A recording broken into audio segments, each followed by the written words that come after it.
Who got the swag? Forward a man, 매일마다 난 장고를 check. What is good, y'all? This is JV here, back with another vlog for you guys, and today is the first part of my new series of must-listen albums, suggestions by me. Now keep in mind, this isn't supposed to be a comprehensive list. These are just a couple albums that I feel like are super impactful that you guys should know about, that you might not know about so far. So that's the end of this intro, so I can do that little title card music shit that I like to do. Let's get into it. For the money and two for the show. 지누션과 함께면 너도 champion. Hey hey hey hey hey hey. 아시아 새로 태어난 힙합 파피오. Alright guys, so must listen albums part 1, and again my little disclaimer, these are just albums that I feel like y'all should know about that y'all maybe haven't ever heard of. You might know the artist, but you might not know the album, and so I'm going to give you guys quick background on the artist, maybe tell you guys about the impact of the album, and let you guys know the album art will be in the corner so y'all know what to look for. And so let's get into it. The first album we have is Drunken Tiger with Feel Good Music, The Eighth Wonder. Now, most of these albums on this list are going to be pretty old, some of them, but this one is relatively, recent. If you don't know Drunken Tiger, it's a duo, with Tiger JK.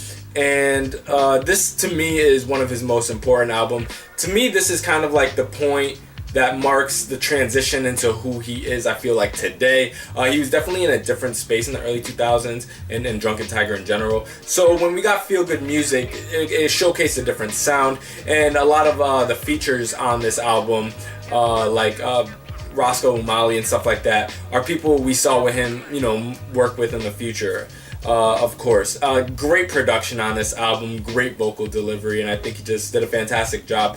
This is definitely one of the more important albums in my kind of like Korean hip-hop history. This is one of the albums that kind of showed me the potential of the genre and the fact that this ain't nothing new, that, there's been shit coming out for a good minute that's been fire. So again, Drunken Tiger, Feel Good Music, The Eighth Wonder, go check that out. Next album is probably the most important one on the list in my opinion, and it's Jinusean with The Rain. Now, this isn't their first album, but to me this is their most important album, and what I like about this album is that to me this signals the beginning of kind of like the international nature of Korean hip-hop, and when there's the first semblance of crossovers in a big way. You got like Cypress Hill and Mobb Deep and shit like that on this album. And again, a lot of people don't know that early on there was American artists working with Korean artists, and though it may be probably like I email you the track or you send your track, and they maybe not were in the studio together, but this was kind of like the first semblance of like the globalization of hip-hop. And a lot of people will lend that happening in more contemporary days, especially like guys like with BY. But again, this has been happening for a good minute now, and this album at this point has to be like 15 years old or some shit. It's got that West Coast vibe to it that kind of like, there's like G-Funk touches in there, kind of just that West Coast swag and easygoing vibe, but at the same time, it's hard hitting, it's moving. Their flow is just absolutely fantastic. This is obviously going back to the YG family days. Back then, YG was all about the hip hop stuff, and I thought they were putting out and lending their, great talents to the genre as a whole. Since then, obviously, YG's gone a completely different direction, but back then they were a prominent figure in the hip hop scene. And Jinusean are a Korean hip hop duo that you absolutely must know about. This is a must listen for you Korean hip hop fans. Next up, we have a dynamic duo with Taxi Driver, a lesser known album to a lot of people who like dynamic duo, of course. Gecko and Choiza, Korean hip hop duo. A lot of duo releases on this list for part 1. This is their first album, and a lot of people didn't know about them until way later with like Band of Brothers and stuff like that, and when they put out like Bam and they worked with DJ Premier. But they released a shitload of material way before that point. And this is their first album. It sold relatively well for a debut, so got a shout out to them, man, for that. And they came out with a bang, and I think this is just a very interesting album because I feel like it's definitely indicative of the time that it released, and not as many people know about it. So yeah, dynamic duo with Taxi Driver, also amazing album art as well. Next, Supreme Team with Supremier. One thing that grabs me immediately is that title. Dope title. Been a fan of Supreme Team for years now, If you don't know about them, Simon D and E-Sens, before they kind of went their separate ways, they were a group together. And I kind of, when I first got into Korean music, was obsessed with their releases. Just the flow with the bars and the production, just everything together was top notch. And it's a shame because a lot of newer K-hip-hop fans don't necessarily, I feel like, know how great Supreme Team really were in their day. And so you got to know about this album. I believe this might be their only full-length studio album. I'm not sure about that. And again, this is kind of like an informal vlog, just me, you know, shooting the shit with you guys. I made this list quickly of just things on my mind. So sorry if like I don't have all like the year it came out and everything like that. Maybe for the future episodes I'll do a little bit more research. But yeah, man, Supreme Team, they're just absolutely forced to be reckoned with. And I feel like this album is a perfect, like, just, you know, look into not only that time in hip-hop, I think it was like around like what, 2010 when this came out, but also just their sheer ability. And obviously they have a number of single albums and mini albums that they dropped as well that are much more well known. Supremier definitely got some hits on it for sure. Great feature list as well. But I feel like not too many people, when they talk about like best hip-hop albums, they immediately go to this, and I think this is definitely a must listen to for Korean hip-hop fans. Next we have Garion with Garion 2, pretty old album.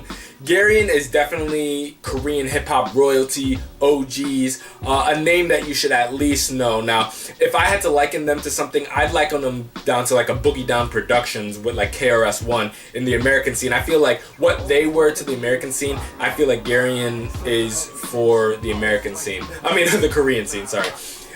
Man, that gritty boom bap sound, the absolute focus on lyricism, great, you know, hard-hitting production. Slept on nowadays. At the time, an absolute, like, everyone knew Garion, if you knew anything about Korean hip-hop. Definitely, they've kept it relatively quiet as a crew. Like, not too many people know about them. It's not like everybody knows Beanzino, and everybody knew that he was part of Jazzy Fact at one point. A lot of people know MC Meta and Nachal, and, you know, the producer they worked with, you know, as separate individuals, but not too many people knew that they were together at one point, and they were like the biggest thing. And Garion to me are some of the most slept on, you know, old school artists from the Korean game. And Garion 2 for me kind of epitomizes what they were able to do in that time period. Again, great production, just overall a great project in general. I don't know where you could hunt down a physical, I'm sure, if you want to import it. It exists online somewhere. I don't know if you can stream it. I guess I'll look it up somewhere. But keep an eye on it. It's around somewhere. You could find it on some forum or some shit, I'm sure. But yeah, man, Garion with Garion 2, go check that out. And then lastly, we have Verbal Jint with Framed. This, to me, it's a long album because the second part of it is there's a lot of like remixes and stuff like that. And again, a lot of people know Verbal Jint's more recent material, and they know his production credits. But this, to me, if you want to get into Verbal Jint, but you don't necessarily want to do it chronologically going from his first album, you know, onwards, I feel like Framed is a great point to get what he's about, get his rhyming style, get his production style, get what he was really going for at that time, and get a look into where the Korean hip-hop scene was at that time. And also, you know, have a great launching pad. It's relatively recent, like it's not like a 90s album or anything like that. We're talking, you know, mid-2000s here. But yeah, man, Verbal Jint came out of the gate swinging, and to me, this is like the climax, in my opinion. So these are just a list of a couple albums that you might not have known about that I highly suggest you go check out. Again, this is only part one, so if an album came to your mind when you thought of a must-listen album that weren't on this list, relax. I got a couple more parts coming, and this one skewed a little bit older. I might do another episode about strictly 90s albums. These were all 2000s. And I might do one that skews in the 2010s, so that's where you'll get like the E-Sens anecdote and shit like that. So don't worry, got more parts coming. I hope you guys appreciated this, and hope you guys like the recommendations. I know some of y'all are always looking for, you know, stuff to listen to, and this is a great starting point. Again, I'm gonna have them all listed down below with the artist and the album name. And again, if you have trouble finding any of them, I could try my best to help you find a place to listen to them. I haven't looked for these albums for a minute. These are all albums I listened to years ago, but I'm sure I can help you guys hunt them down if you're having trouble understandable if some of them are not on streaming platforms. So hope you guys enjoyed this vlog. Just a quick video for you guys. I hope you guys are enjoying these kind of like quick, you know, long form kinda, but super relaxed releases. But till next time, this is JV here. I love you guys. Bye.